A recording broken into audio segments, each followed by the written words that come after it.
Now, where did I put it?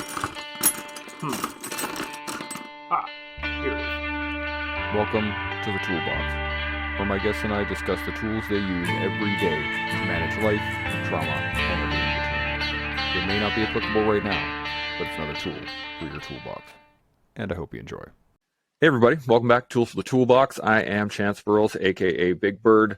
I have another outstanding guest for you, and I can't wait to get him into this, so we'll jump it off with the same question I always ask. Who are you, and what is your military background? Yeah, so my name is Barry Bull. I'm a retired Sergeant Major in the United States Marine Corps. I currently live in Southern California, and not to rub it in anybody's face, but it is sunny and 70 degrees Fahrenheit outside, and I'm 3 blocks away from the beach. In case you guys just needed to visualize a nice, warm, sunny day, I am living it right now. Military background. So I joined the United States Marine Corps in 1998. And the only reason I say the year like that is so that exactly it's like in the 1900s, everybody. Back in the day. Yes, Yeah. exactly. And man, how much different life was back then. That was the year that actually Google was invented. A gallon of gas in our country was $1.16. Yep. Bill Clinton and Monica Lewinsky was the biggest scandal in our country at that time. And if you wanted a movie, you had to go to Blockbuster, and you better be kind and rewind. All right, so that's when I joined the United States Marine Corps. It was a while ago. Yep. Okay, and I ain't going to pull any punches about that. I joined as a helicopter mechanic. So I was we call them skids because they have skids, right? For the Marine Corps would be Hueys and Cobras, okay, which technically are designated as escort aircraft, which just basically means that when you have a cargo aircraft, you're going to have some Hueys and Cobras in concert with them to defend their honor, if you will. Yeah. I was a really good mechanic. I really enjoyed it, and it was something where you working with your hands and you get to see your hard work flying through the air. I got to fly in every type model series that we had in the Marine Corps. Advanced through the ranks, of course.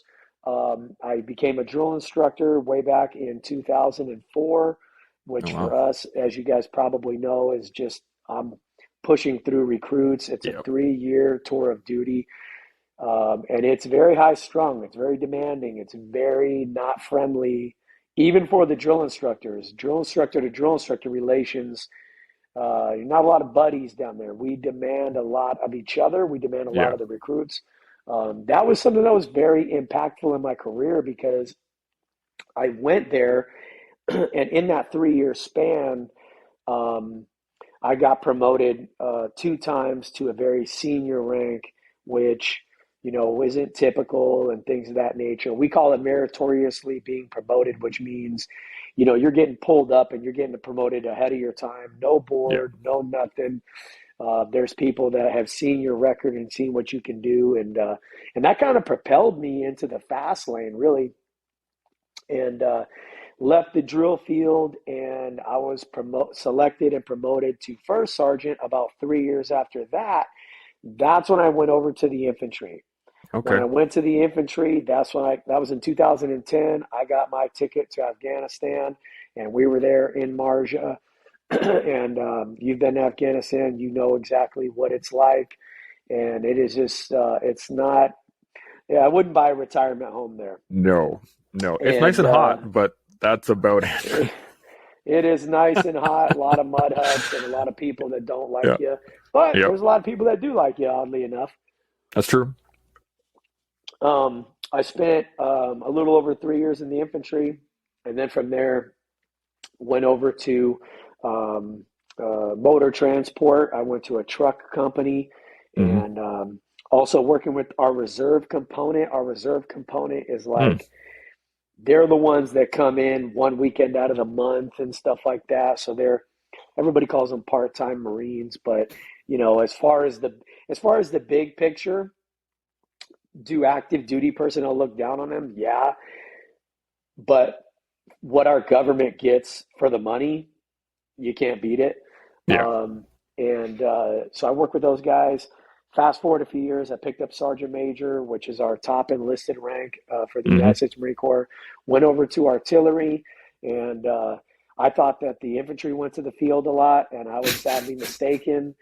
I mean, it was insane. I remember doing two 44-day field ops inside of like 5 months, Ouch. and it was just yeah, in the desert in 29 Palms, where it's also Yeah. not like super fun, and you got sand in your teeth and everything else like that. Yep. And then I ended up finishing out my career where I started in the air wing, as we call it, at a F-18 training squadron, and I decided to retire at 23 years, man. So that's me. Damn. That's my military background, and yeah, I That's had a a hell of blast. a career. You're all over the place and getting so you would have been a young private when 9/11 happened then, eh? Like just I 2 years actually, in, well, right first yeah. class? So I had about 3 years in. I was just about to pick up sergeant. Actually, I was a Okay. corporal. Yep, NCO, getting ready to pick up sergeant. I picked it up. I want to say, geez, September 11th happened. I picked up sergeant 6 months after that, February of 2002. Damn. Yep. Yeah. Yeah, that time frame, that '02 to like basically 10, that first decade was just pound people through, pound people through. We need Yep. bodies on the ground. Let's go. And Yeah. like I got in '05. I tried to get in '03, and a bit of my younger recreational days held me back. Let's say. Your recruiter was like, "Oh, Yeah, it's actually kind of funny. I was so I went in '03 to sign up, and we have a substance use declaration, like what have you, and it's very comprehensive. Tobacco, alcohol, cannabis, mushrooms, heroin, cocaine. Like it goes down the list, right? And you have to go how much you use it, when was the last time you used it, um, and then like anyway, goes into it. I had done some mushrooms at some point, and wow." I couldn't remember when the last time I had done them was. It was in high school. I was like, So you it were was like trying to be real honest.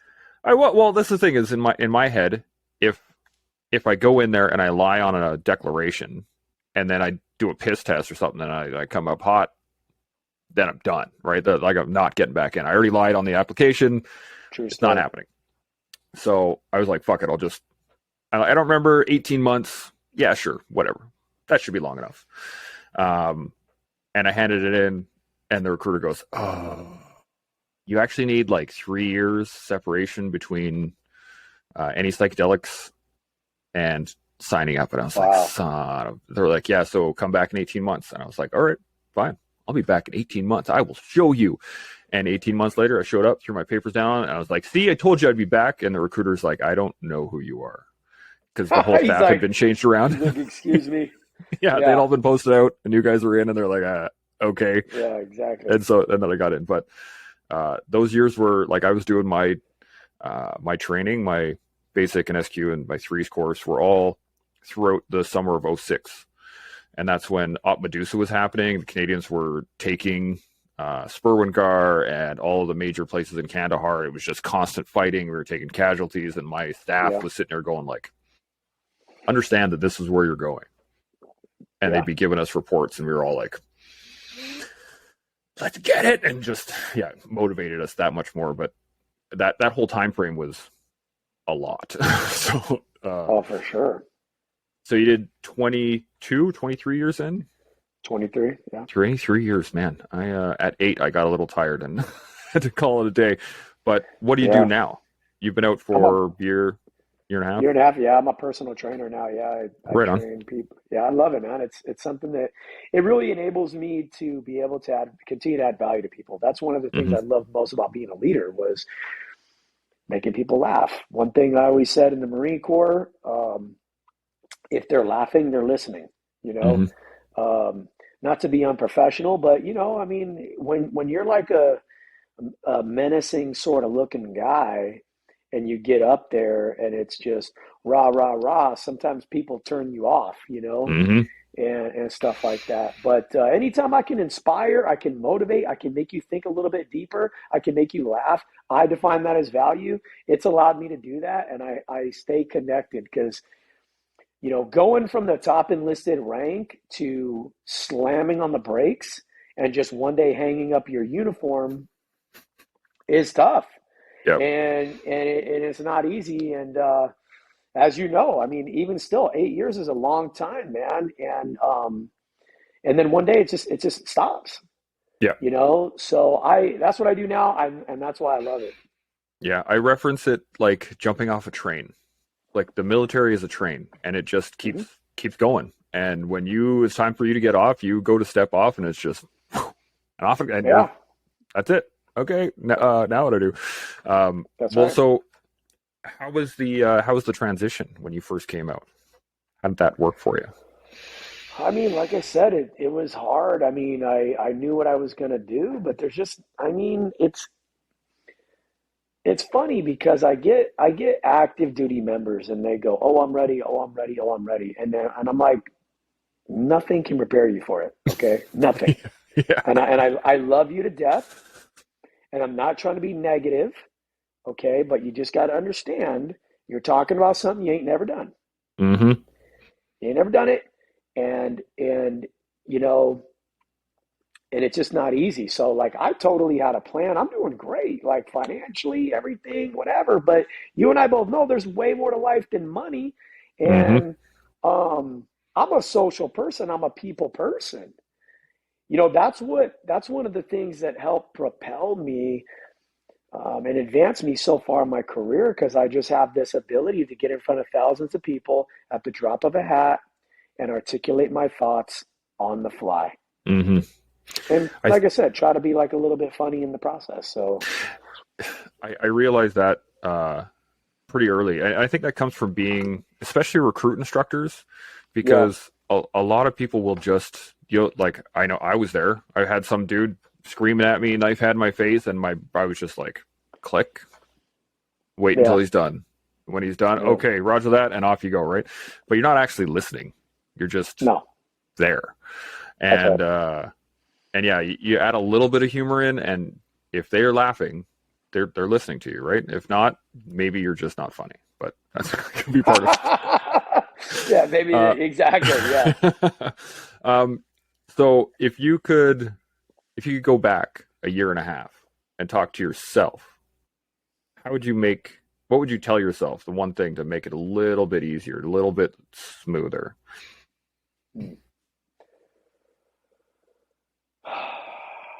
It'd be the invisible stuff. It would be, I would say, hey, I am where you're going a year and a half in the future. Don't worry so much. Don't worry so much. Don't don't have so much anxiety. It's gonna be okay. Mm-hmm. You're gonna make it. You've always made it.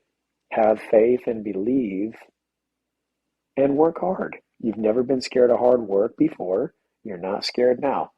So just get out of your own head. That's what I would say. That's a great one. Just let it happen, man. Sometimes you just gotta let it happen. Um, One of the things that we actually, as you were talking, it reminded me is that within the military, something that we really take for granted is timings, right? Everybody has timings. Everybody shows up on time or 5 minutes beforehand or 10, whatever. Like it's just, but our Yep. concept of time is always very now, now, now, now, now, now, now. Everything's got to be like, we're going to here, then here, there, blah, blah, blah. And when we're planning, yeah, you're talking about long-term stages, right? 44 days in the field here, 28 days in Sure. the field here, course there, whatever. But as eyes that you've probably heard this many times, right? You don't actually believe anything is going to happen until your boots on the ground That's because right. shit just goes south, right? So I think for a lot of us, Yeah. that concept of time is just like, wait, I have 10 years, I have 20, like That's right. I could just hang for a bit. Well, yeah, and that's what I used to teach. Something I used to teach my young leaders when they were tasking their subordinates, right? And I'd say, here's a couple tricks of the trade, okay? Number one, anytime you need something, you need it now. Mm-hmm. Or you better put that alligator real close to the boat, man. Because if you come to me and I work for you and you say, I need this in 2 weeks, dude, I'm not going to touch it for a week and a half. Yeah, not till the day I ain't of or a day touching it. before. I ain't touching it for a week and a half. Yeah. And and once they start like understanding that concept, because it's not gonna be, and not everything can be like this hair on fire, I need it now, now, now type of deal. And I get that as well, but we all run things through like our own prioritization, and it's like, where does this stack up? How close to the boat is this alligator, and what do I got to get done and stuff like that? But yeah, that's what. And, I tell them like this: never ask for anything by close of business or the end of the day on Friday, because you'll be the sucker waiting on a Friday for it. You always ask. You always ask for it by end of the day on Thursday. Yep. And then that way you can leave on Thursday, come in Friday morning and see who owes you. And then you play cleanup on Friday. They'd be like, oh, I didn't realize that. I'd be like, yeah, because you're going to be the one waiting on a Friday. Mm-hmm. Yeah, there's nothing quite like sitting on Friday watching the time pass going like, everybody else got dismissed. Why are we still here? Yeah, exactly. And that's it. So that's a great piece of advice, man. Like, even later in life, organizing your priorities is huge, and actually understanding what is a priority, whether it's required right now. That's the other thing we do in the Army all the time, is that everything is super important, has to be done right now. Okay. Civilian life, no, not really. And yeah, even it has to be done right now, and they're like, no, it doesn't. No, it doesn't. It can wait. And exactly. I got to correct myself, because I still do this every once in a while, but civilian life for us doesn't exist. No. We live now in a veteran life, because the person you were before the military, that was a civilian. You do your time in the military, you're a soldier, you're a Marine, you're an airman, whatever you are. After you're out, you're a veteran. And you'll be a veteran till the day you die. And that is your life. And that's okay. Like, it's not a title that you need to, hold on to and like, I'm a freaking veteran, but you are. Yeah. And I think a lot of us struggle with that concept of, I got to get back to civilian life. That life is gone. It's gone, man. Yeah, you're right. It's gone. I mean, I grew up in the military. I was 18. I'm 42 now. It's like, you know. It's a tough one to let go of. I was an old man when I joined. I was 23. That is, you laugh, but that is an old man in military terms. I mean, at 18, I would have been like, this is a guy over here. And I'm running through basic. We actually had a dude on my basic training. Here in Canada, we do all arms basic. So you have all the Navy, Air Force, and Army together. And there was I believe he was going into the Air Force, but he was 56 and decided he was going to join and going through basic with everybody else. And this is back in 05, 06. Bless his heart, man. Yeah, we were like, gooder, man, get on it. And then we had a dude on my 3s course, my engineer trade course, that he was 42 or 43, and he was in wicked shape. Like, he just crushed all of us in pull-ups, and he would run fast, and we were just like, who is this guy? I was just getting the Terminator. Right? And solid dude, great troop, man. He turned into an awesome soldier. Now, let's get into what I wanted to talk to you about in general, which is leading change. And the reason I picked leading change is because, one of the reasons why I started following you on social media is I saw a post you put out about the open door policy and having sergeant majors with an open door policy. And that, as soon as I watched it, I was like, yeah, that's exactly right. Because I remember being told by all of my senior leadership, I have an open door policy. I would never go near that room. Ever. Not once. Like, why? Why? And even if I wanted to, I still have to go through the chain of command, right? Amen. If I want a meeting with the sergeant major, I want a meeting with the RSM, whatever, I got to talk to my sergeant first. I got to talk to, and it's got to go up the chain, right? So when did you figure that out? Like, what was it that sparked that point where you were like, oh. It was when I was had just come off of the drill field, being a drill instructor. I was a young gunnery sergeant, E7, so I was pretty senior at that time, and and it really, I feel, manifested itself because when I became a brand new first sergeant. Okay, Mm. so that's when I went over to the infantry. You know, for us, if you're a gunnery sergeant or below, that's like general population. There's a bunch of gunnies running around. Yeah. When you're the company first sergeant, you are one of one. Yes. You are one of one. There ain't nobody that can fill your spot, sit in your place, take that meeting, go to that thing, do that stuff. That it's you and you alone. Mm-hmm. So you go from like walking on the treadmill to a full blown sprint once you get promoted and you kind of like get into that world. And the infantry is a very alpha community. Basically, you got to be What? ready to beat someone's ass every day you go to work. Yeah. This is not like we're just pushing paper in some other job in the Marine Corps, in the military. Our primary weapon is my body.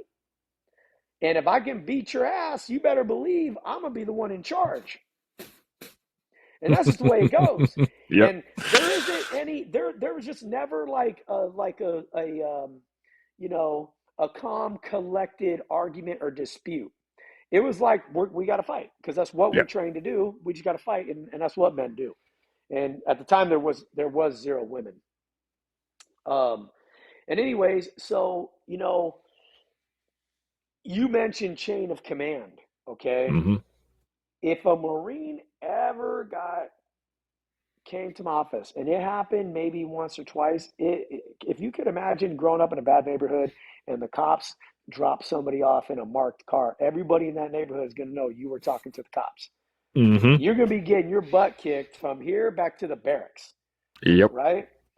So it just dawned on me like, dude, and I was a senior mentor for other first sergeants. When I had about 5 years time in grade as a first sergeant, I was selected um, along with four other first sergeants, Marine Corps wide, to go be a senior mentor to 200 plus other first sergeants. Nice. And that's what I told them. I don't care if you have 17 open doors. Nobody cares. Yeah. We call it in the Marine Corps, in the infantry, we call it walking your lines. What does walking your lines mean? When your men are dug in their fighting holes, when they're on the gun line, when they're doing what it is that they do, you got to walk your lines and go talk to them. Okay? Mm-hmm. That you can't expect them to come talk to you. And really, you need to be able to pull out of them whatever it is that you want, because there's always going to be that guarded protection, right? And if I was your first sergeant and I was your senior guy, it may take 3 times of me asking you, hey man, are you really okay? Because you may be like, yeah, I Mm-hmm. ain't telling him. Yeah. I don't want to look weak. Yeah. Good to go You for know, sergeant. Yeah. I'm good to go, right? Everything's good to Yeah. go, but it might not be good to go. So that's where I learned that. Yeah. That's a great point. We use this one. I don't know if you guys down there use it, but living the dream. Whenever the senior staff comes down and you're sitting there in your trench, you're freezing cold, you can't feel your toes. We're sitting and staring at a field full of snow, and you're like, this is my life right now. And the sergeant major shows up and he's like, hey, Sapper so and so, how you doing? And you're like, living the dream, sergeant major. This is it. And he goes and walks on, and you're like, okay, thank God he's gone. Right? Exactly. Yeah. So what is your when you walk the lines, do you have any tricks, any little things to try and draw that out? Is it humor specifically? Do you try and get them up, get them moving? What do you use? Well, one thing that I always implemented was, because I've never viewed myself like I'm better than anybody, because I'm not. And I want to put myself on your level, on that soldier or that Marine's level. Even if you've been in for 6 months and they're looking at you like, oh my gosh, even for you, man. I mean, seriously, dude, I bet when you were 5, 6 years in and you had already been to Afghanistan and you had new soldiers show up, they looked at you like, and you said, hey, go freaking do this thing. And they were like, goodbye. Yep. Yep. Because they're looking at you like, this guy, oh my gosh, he's bigger than life. And Hmm. you can see it on their face and you can see it how they speak. So, I would get down there with them and just, I'd be like, what's going on, man? And they'd be like, is this guy really talking to me like this? And I'd be like, dude, why are you being all weird? I'm just asking you what's up. What is up? Okay. Yeah. And they'd be like, nothing, Sergeant Major. We're just like, doing whatever. And I'd be like, oh, cool, man. So, when's the last time you called your mom? And I always hit them with these curveballs. Hmm. Where are you from? Everybody loves to talk about themselves, right? So as soon as I start asking you about you, you're like, oh, yeah. And I'll be like, yeah, it's too bad you're from Texas because they don't even have organized sports there. And that's what is sad about it. And they'd be like, oh, Dan, Sergeant Major, you making fun of Yeah. Texas and stuff like that. And, then you really start getting them. And also I'd be like, and you can't get good Mexican food there. That's also heartbreaking. But from California, I mean, because we're right Them. there, and it's just, and then you really start getting the trash talking going. And who doesn't Yeah. love to Them's talk just trash? fighting words. Yeah. Exactly. And then I'd be like, it's all good, man. I mean, I seen you out there on the PT test. I mean, well, I had to look back to see you because you were behind me and stuff. So it's just, I'm sure maybe you didn't try as hard as you could. They'd be like, okay, Sergeant Major got jokes.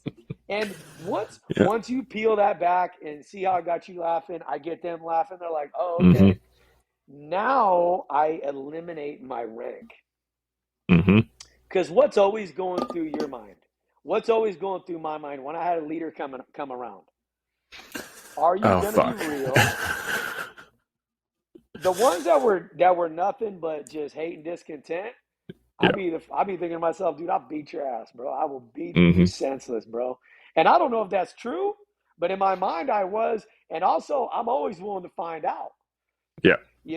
But once once I eliminate the awkwardness of the rank, once I'm not coming at you trying to challenge you, Hmm. you think to yourself, he's a regular dude like me.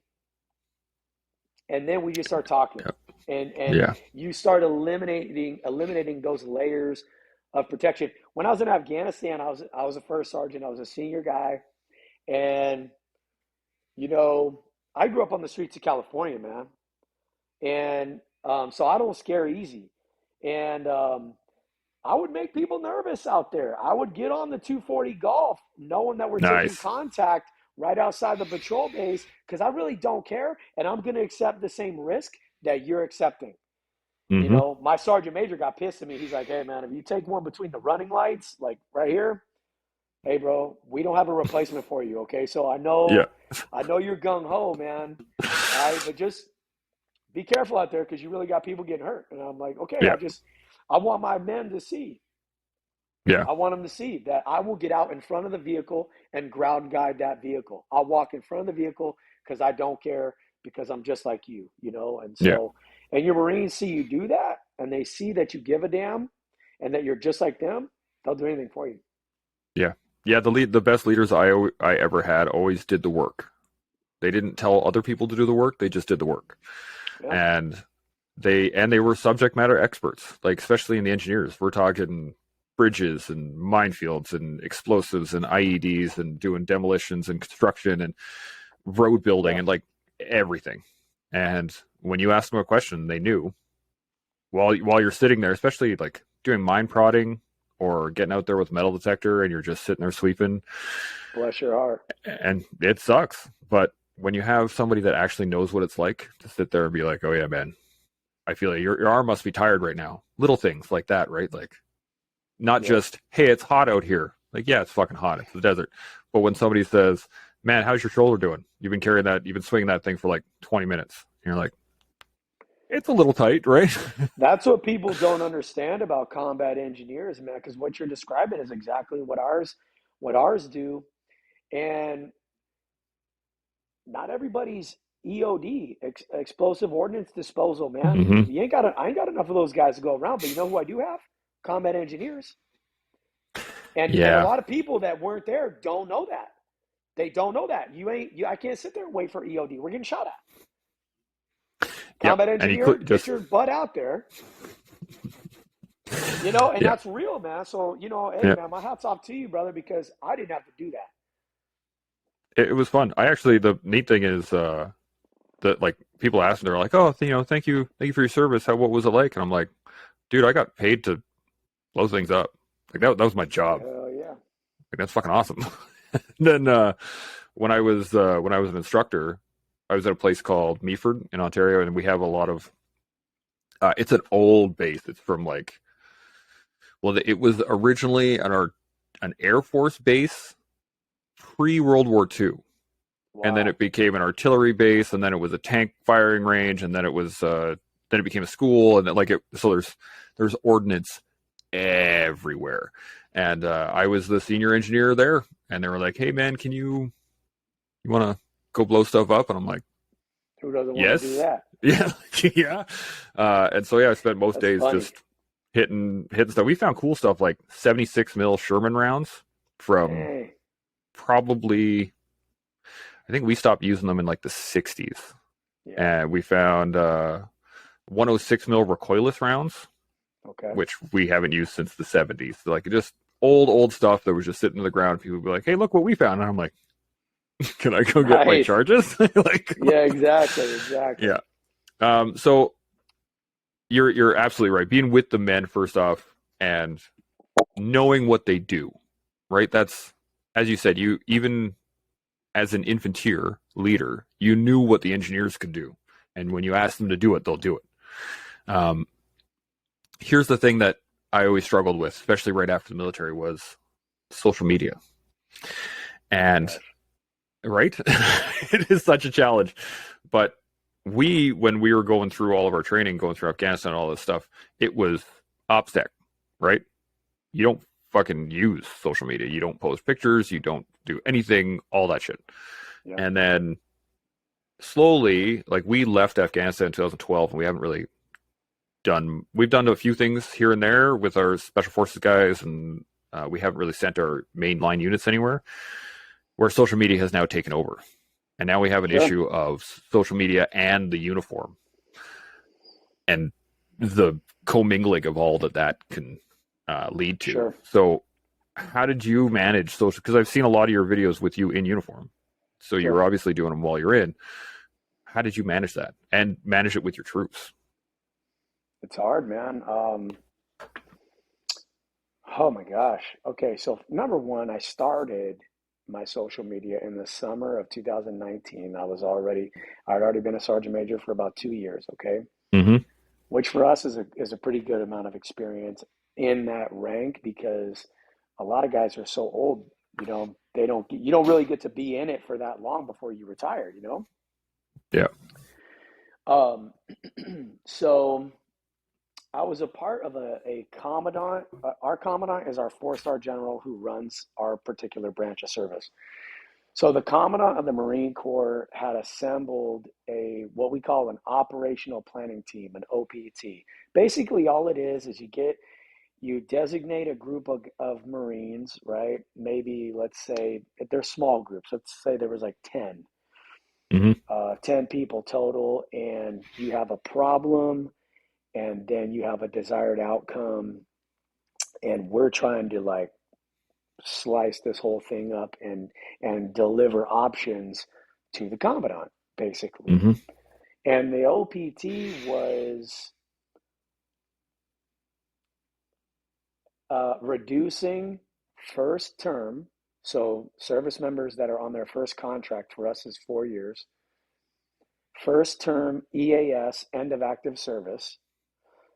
Reduce first term EAS attrition. In other words, Mm-hmm. you or me didn't make it to the end of our contract and it was for something bad, like I got in trouble. How can we reduce that? And it was like trying to slice a slice of cheese. Anyways, one of the gentlemen there he's still active duty. He's a sergeant major. Dude's phenomenal. His particular unit, what they did was they had what they called a new joined platoon. Mm.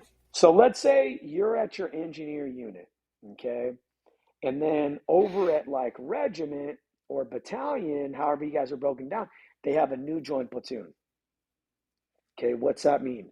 All your combat engineers that come out of school, they go to that new joint platoon for 2 weeks. They check in, they get their gear, they take care of all the little like Admin maybe stuff and yeah. admin stuff, annual training. So when you get them, they're ready to work.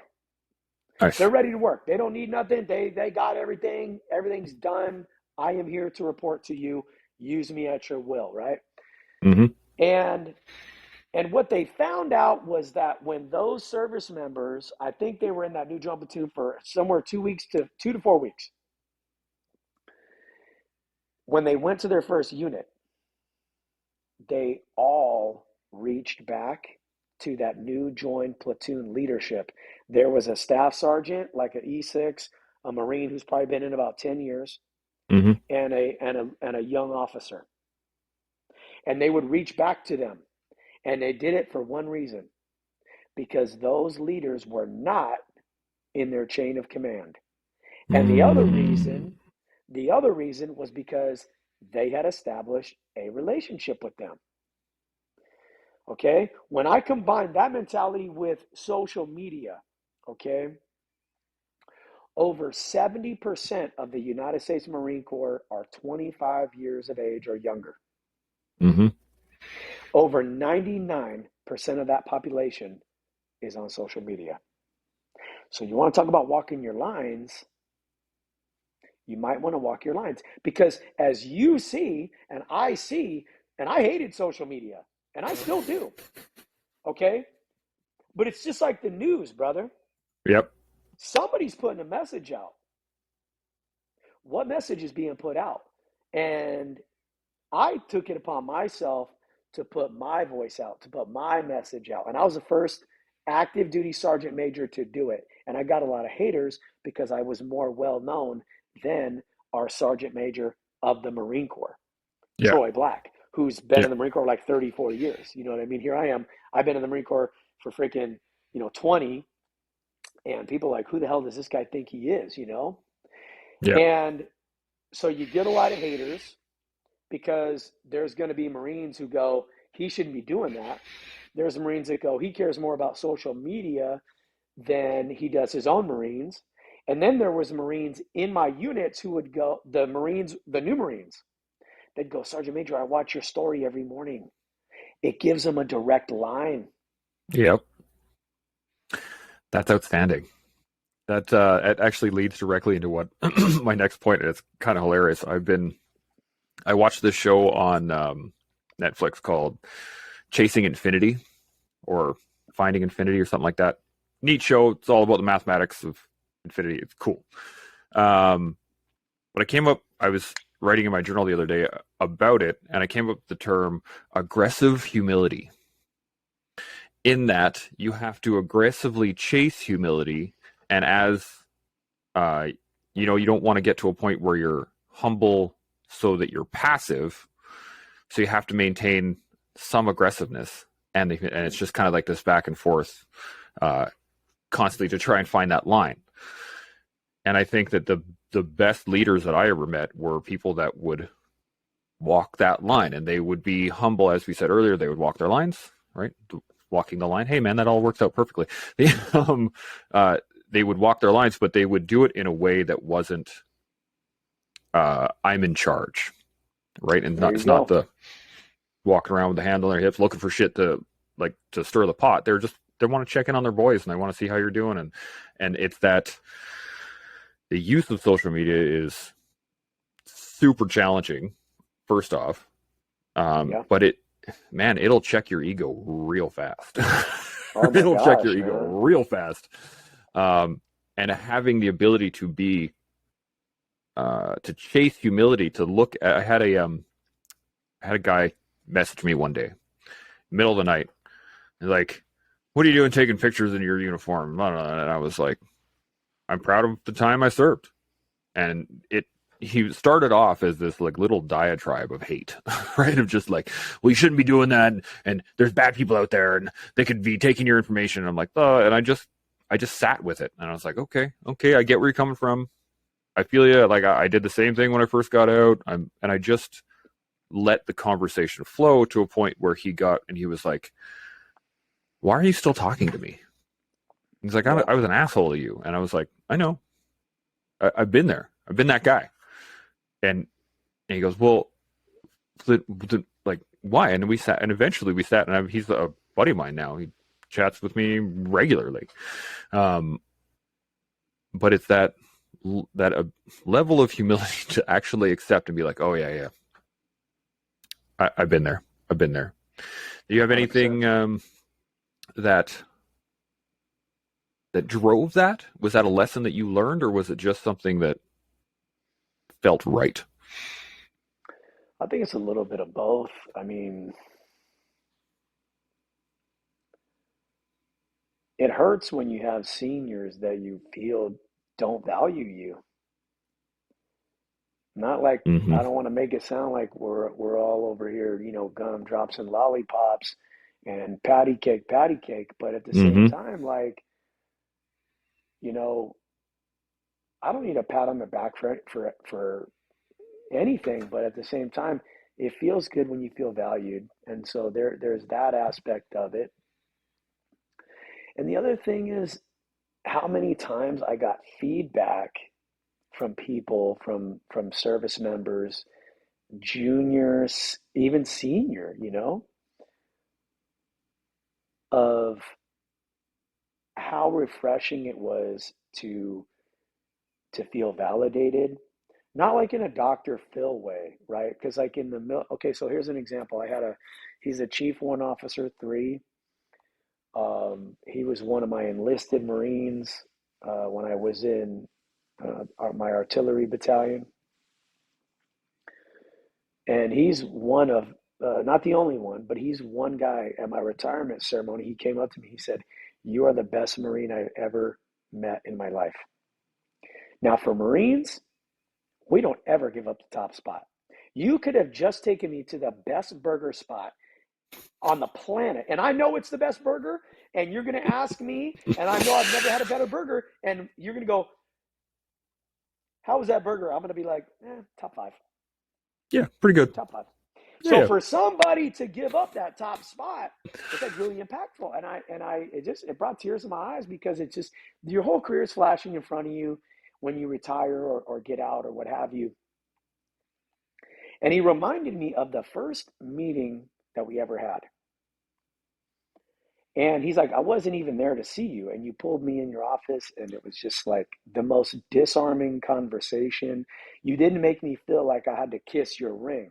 In the United States Marine Corps, depending on what your job is, your rank is, there's a lot of subcultures, and there's a lot of unwritten rules that you will absolutely follow. And he's like, "You didn't make me kiss your ring. You did not make me bow down. You respected me. I felt it immediately, and it meant a lot to me." And those moments of feedback have always stuck with me, and they've had such a big impact. And that's why when you and I opened, I made the comment about how impactful one conversation can be. And when somebody is humble to me, there's a lot of behavioral traits and characteristics that go with that. But when someone's humble, in Barry's opinion, they're teachable, they're coachable, and they're a good listener. And I always used to tell my subordinate level leaders, my leaders who made leaders, I always told them, "You got 2 ears and 1 mouth. You should try to listen twice as much as you speak. You should take notes when your men are speaking to you, right? And you should try your best to make them feel valued. Always look for a reason to say, hey, dog, I appreciate that. Sergeant Major, you told me to do that. I know. And I'm telling you that I appreciate it. Someone's got to do the work that ain't that sexy, and I appreciate it. So that's where I got that from. That's where I really learned that, because we are really in the business of people. We really Yeah. are. And a lot of Hmm. people lose sight of that. They lose sight of it, you know, and yeah, and I had a lot of distaste for those kind of people. When I dealt with seniors who came across me wrong, I was that guy that I reminded them, like, you're barking up the wrong tree, man. I respect you. Hmm. I would never step out of line, but I'm telling you, I will crack your head open in front of everybody in here. All right. So Yeah. just, I'm a warrior till the day I die, and I'm always going to be that. If you need Yeah. me to do something, I'll run up the block and get it for you right now. No questions asked, but don't challenge me like that. Don't ever challenge me. Yeah.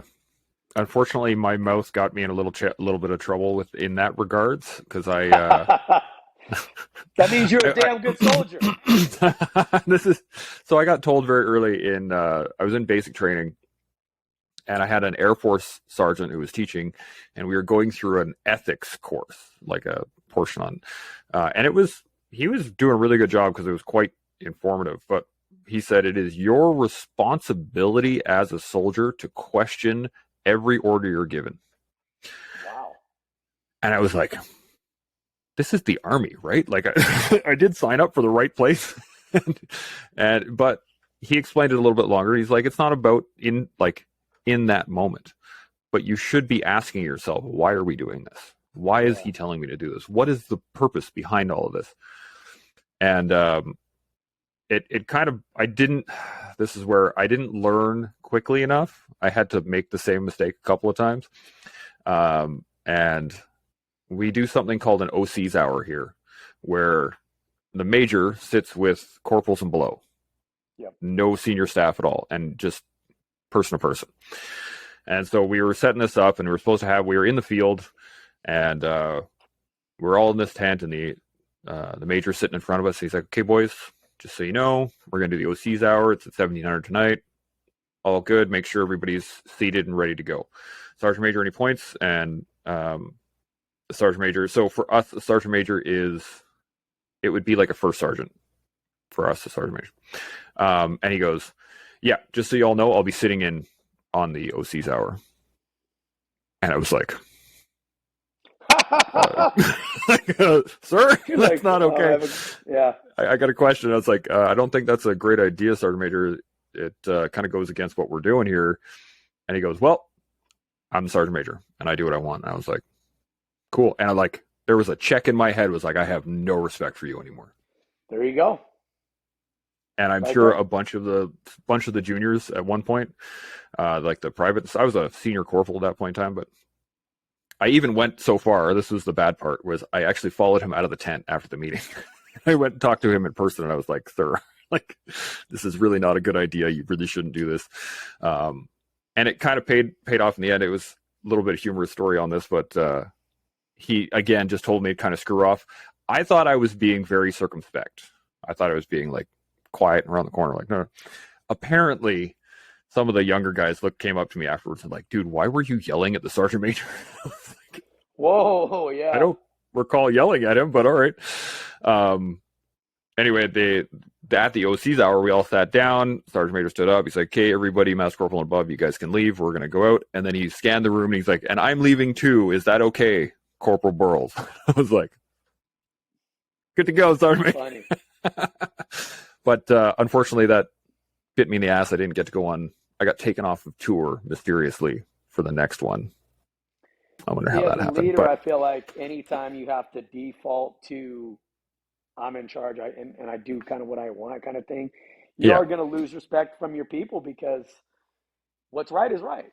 It's either right or it's not, and everyone's going to know it, So yeah, that's tough. It's a tough one, but I look back on it now, and it was a lesson that I think I had to learn. I had to learn where to say, hey, I put my hand up and I said, no, we shouldn't do that. Now it's time to let it go rather than go after it. But so the last thing I wanted to talk to you about was one of the things that I know I think you put out a reel a little while ago. I can't remember what it was. And I commented on it. It was like, be the change you want to see. Right. And I don't know how many times I heard that coming through the military, and I was just like, yeah, okay, I'll just be the way I'm sure. But it's so accurate. It is 100%. If you want something to change it. Like it's a choice, right? Mm-hmm. How, Yeah. how do you get others to, well, buy into it? One thing I used to tell my Marines was the best example is leadership by example. Mm-hmm. Okay. And so you have to be careful, right? Because it's almost like a self-licking ice cream cone.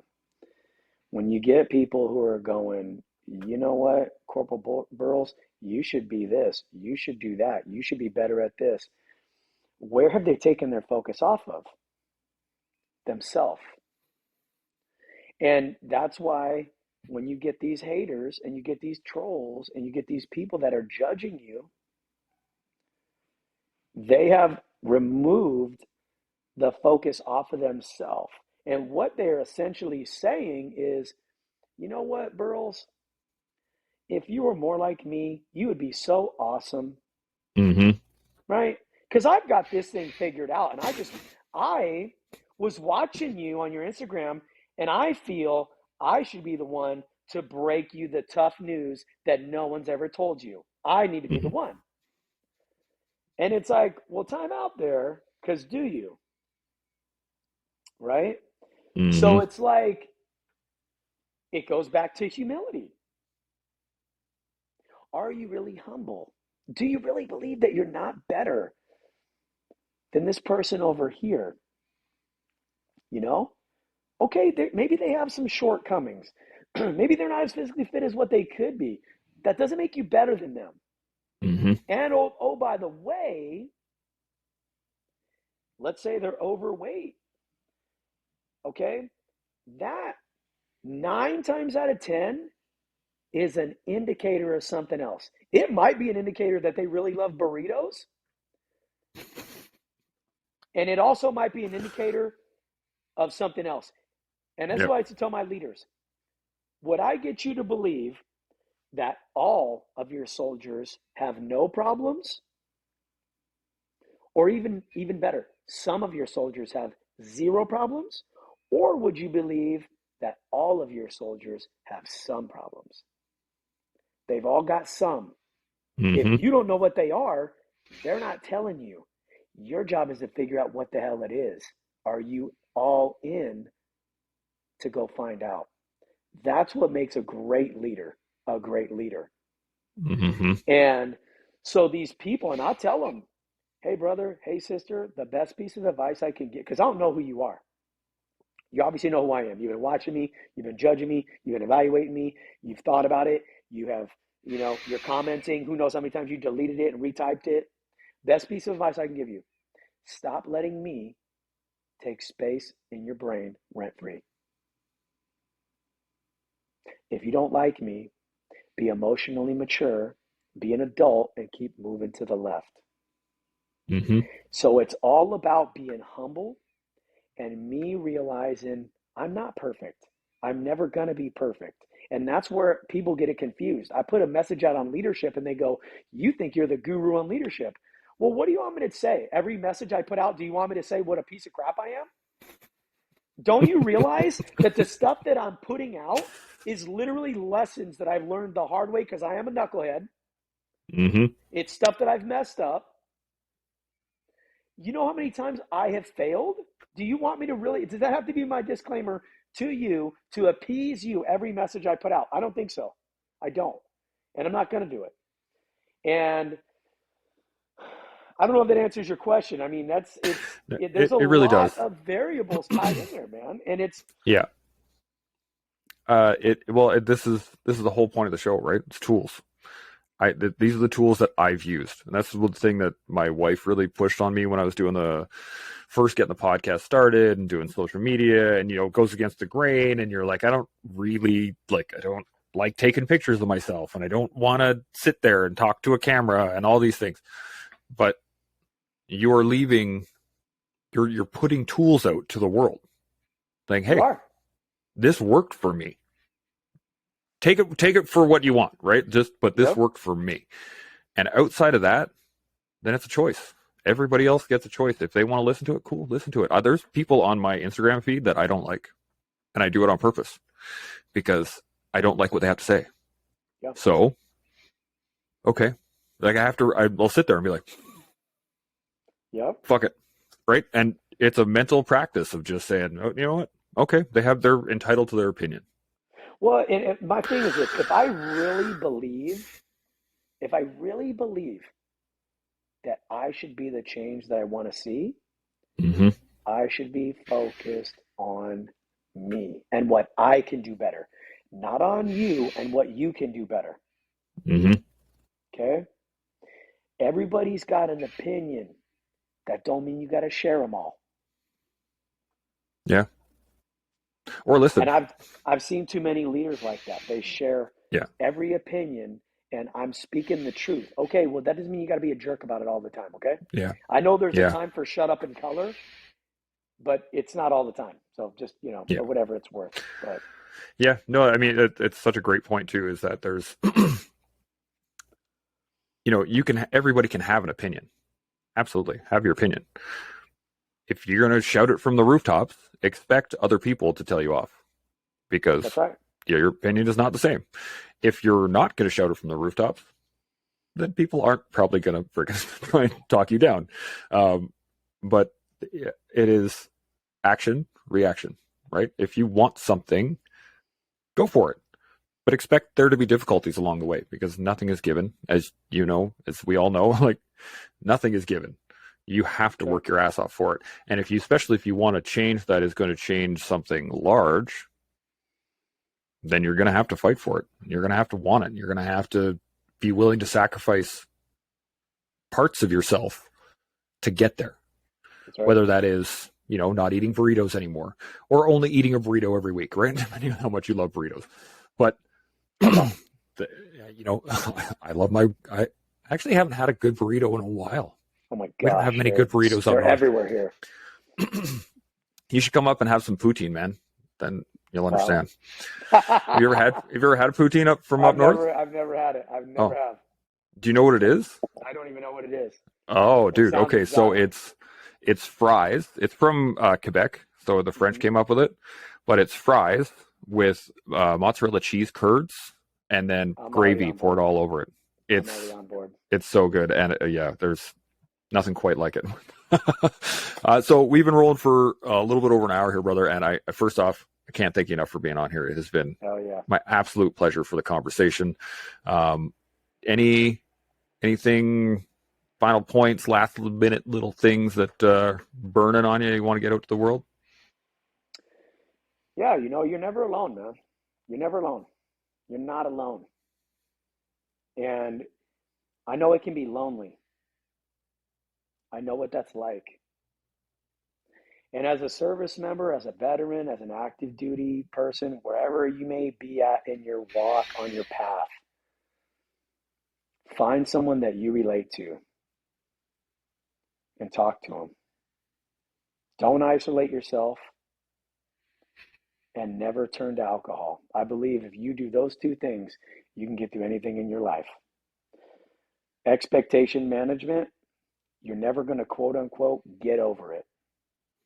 That trauma that you have, you got to learn to live with it. Mm-hmm. Life is like the car wash, man. Nobody goes through the car wash without getting wet.